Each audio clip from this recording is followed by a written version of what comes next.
दोस्तों, आज मैं आपके लिए एक कहानी लेके आया हूँ जिसका शीर्षक है बुद्धिमान मंत्री। एक बार की बात है, एक रियासत के मंत्री ने राजा को अपनी बेटी के विवाह समारोह में निमंत्रित किया। जब राजा अपने पूरे परिवार के साथ विवाह समारोह में पहुंचा, तो मंत्री उन्हें सम्मानपूर्वक विशिष्ट आसन पर बैठाने ले गया।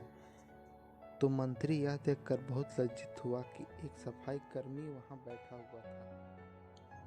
उसने सफाई कर्मी को सभी के सामने वहां से उठा फेंका और उसे बहुत डांटा। सफाई कर्मी ने बहुत अपमानित महसूस किया और बदला लेने की योजना बनाने लगा। अगले दिन सुबह जब वह राजा का कक्ष साफ कर रहा था, तभी वह जानबूझकर बड़बड़ाया। राजा कितने नादान हैं, उन्हें यह पता ही नहीं कि रानी और मंत्री के बीच क्या चल रहा है। राजा आधी नींद में था। यह क्या बकवास कर रहे हो? उसने पूछा।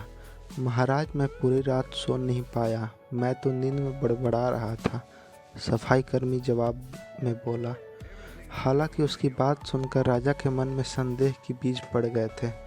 राजा अब मंत्री से चिढ़ने लगा और समय समय पर अपमानित करने लगा। एक दिन तो उसने द्वारपाल से यह तक कह दिया कि वे मंत्री को महल में घुसने ही न दें। मंत्री राजा के व्यवहार से बहुत चकित था, लेकिन कुछ विचार करने के बाद उसे समझ में आ गया कि सफाई कर्मी ही इसके लिए जिम्मेदार हो सकता है। मैंने उसका अपमान किया था और उसी का वो बदला ले रहा है।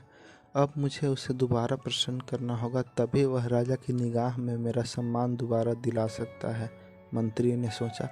एक दिन उसे सफाई कर्मी को अपने घर भोजन पर आने का निमंत्रण दिया और कहा, ऐ मेरे दोस्त, मुझे क्षमा कर दो। मैंने तुम्हारा अपमान किया था, मुझे गलती का एहसास हो गया है। इन सुंदर कपड़ों को उपहार के रूप में ग्रहण करो। चलो मेरे साथ भोजन करो। सफाई कर्मी प्रसन्न हो गया। वह सोचने लगा कि मंत्री तो अच्छा आदमी है, मैंने ही उस दिन गलती कर दी थी। अब सफाई कर्मी प्रसन्न था और प्रयास करने लगा कि मंत्री के बारे में राजा की धारणा बदल दी जाए। एक बार जब वह राजा के कक्ष में गया तो राजा सो रहा था। वह बड़बड़ाने लगा, अरे राजा का तो दासी के साथ प्रेम संबंध है, बड़ी लज्जा की बात है। राजा ने उसका बड़बड़ाना सुना तो उठ के बैठ गया। राजा ने सफाई कर्मी को बहुत डांटा। सफाई कर्मी बोला, क्षमा कर दे महाराज, मैं पूरी रात सो नहीं पाया, इसलिए दिन में ही नींद में बड़बड़ा रहा था। राजा को अपनी गलती समझ में आ गई। इस तरह की अफवाह के चक्कर में आकर उसने अपने बहुत अच्छे सलाहकार की अनदेखी शुरू कर दी थी। राजा ने मंत्री को बुलाया और दोनों फिर से मित्र बन गए।